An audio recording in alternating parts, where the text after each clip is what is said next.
Жаңа жылу мерзіміне даярлық облыс және қала басшылығының жеке бақылауына алынған. Күні бұрын облыс әкімі орынбасары мен Риддер жылу энерго орталығында және жылу тораптарында жөндеу жұмыстарын жүргізіп жатқан барлық мердігерлік ұйымдардың өкілдерінің қатысуларымен кеңес әкімдікте өткізілді.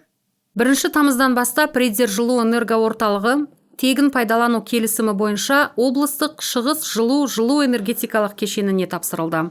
Бұл кәсіпорынның қызметкерлері біздің жылу энерго орталығындағы жөндеу компаниясының аяқталуына белсене қатысуда. Жұмыс көлемдері ауқымды, мерзімдері тығыз.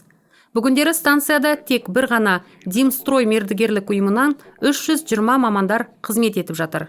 Және қазандықты турбиналық цехындағы негізгі әрі көмекші құрылғылар бойынша бүкіл жөндеу қалыпқа келтіру жұмыстары аяқталу кезеңіне таяды. Алғашқы 3-ші және 6-шы қосу қазандықтары жөндеудің аяқталу кезеңіне таяды.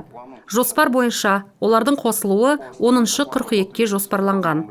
Қалған қазандықтар бойынша жұмыстар жоспарланған кестеге сай жүруде және олар да жоспарлы түрде қосылатын болады. Нөмірі 2-ші қазандық агрегатындағы жұмыстарды 27-ші қыркүйекте, 1-ші қазандықта 1-ші қазанда, 4-шісінде 20-ші қазанда, 5-шісінде 10-ші қарашада аяқтау жоспарлануда. Онан тыс, қазандық агрегаттарының жылу мерзіміндегі алдын ала жұмыс кестелері айтылды. Қыркүйектен бастап біз 2 қазандықты қосатын боламыз. Қазанда 2 орта қысымды 2-ші және 3-ші қазандықтар және 1 жоғары қысымды 6-ші қазандық істейтін болады.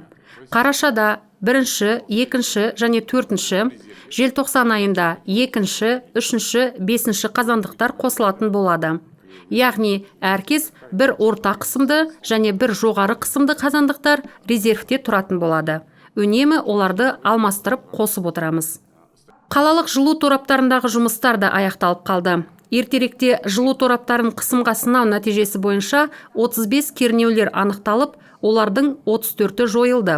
Магистральды жылу тораптарын жөндеуге биыл үкіметтің резервінан 2,6 миллиард теңге бөлінген болатын. Жұмыстардың аяқталуы айдың басына жоспарланып отыр. Ал ыстық сумен қамту 15-ші қыркүйекте күтіледі. Всего планируется ремонт 19 километр. Барлығы 19 километр жылу тораптарын жөндеу жоспарланған. Оның ішінде 3 километр 400 метр бұл оқшауландыруды қалыпқа келтіру. 3 мердігерлік ұйымдар жұмылдырылған. Восток котлы, Взрывпром, РМК. Жұмыс қарқыны жаман емес, орташа проценті 82,2. Осы айдың аяғына дейін барлық мердігерлік ұйымдар жұмыстарды толық аяқтауға уәде етуде. Станцияны қатты отынмен қамту және абоненттік базаны көшіру жөніндегі жұмыстар жүргізілуде. Осыған орай төлем жөніндегі сауал да көтерілді. Тамызда Риддер жылу энерго орталығы абоненттарына өткен жылу мерзімі үшін іс жүзіндегі жылумен қамтудың қайта есептелген шілде айының түбіртектері келді. Адал төлем жасаушыларда артық төлем пайда болды. Оны қалай қайтаруға болатынына коммуналшылар тура 1 аптадан кейін бұқаралық ақпарат құралдары арқылы түсіндірме беретін болады. Тұрғындармен кездесудің соңында жылу энерго орталығында қаланы қысқы мерзімде сенімді жылумен қамту үшін барлығы жасалғаны ескерілді. Ал риддерліктердің пәтерлерінде жылы болу үшін өз кезегінде меншік иелеріне, пәтер иелері кооперативтермен бірлесіп, тұрғын қорын алдағы жылу мерзіміне даярлауды аяқтау қажет. Бүгіндері жылу энергиясын қабылдауға даярлық паспорттарын 400 үйдің 150-і ғана алған.